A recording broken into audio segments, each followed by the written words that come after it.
Christians. In Romans 4, verse 4, the Apostle Paul says the following. Now to him that works is the reward, not reckoned of grace, but of debt. Simply put, if you think that your deeds, whatever they may be, keeping any kind of law or set of laws, maintaining any ceremonial obedience or compliance, these things, even your free will, as you call it, whatever you may call it, the will of man, none of these things, not your nationality, not your ethnicity, none of these things will get you saved.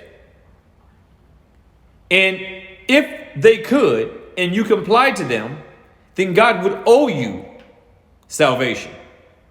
Your salvation wouldn't be of grace, which is the only way that a person can be saved is by faith, is by grace through faith.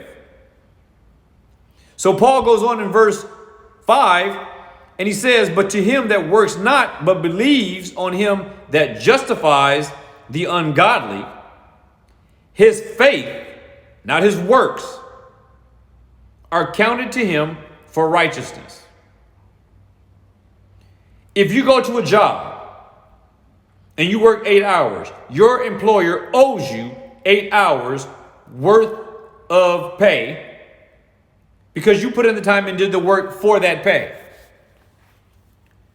If you exercise your free will, upkept laws with the church on Saturday versus Sunday or Sunday versus Saturday, or didn't eat certain kind of fish or whatever, people think all these things make them better in God's eyes. They don't.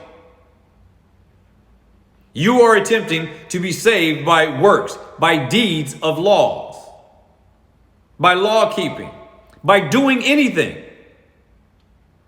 Salvation is only by grace. It is the favor of God, which is unmerited. God extends it at his own will to whomever he will. And he is not doing that to everybody. He's not doing it to everybody. That may not sound like the benevolent God that you have manufactured in your minds.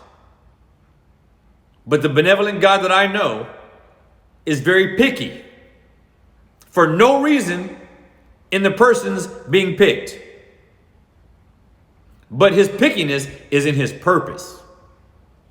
His purpose is his own, and he does not force to disclose his purpose to any of us. Be provoked, be persuaded.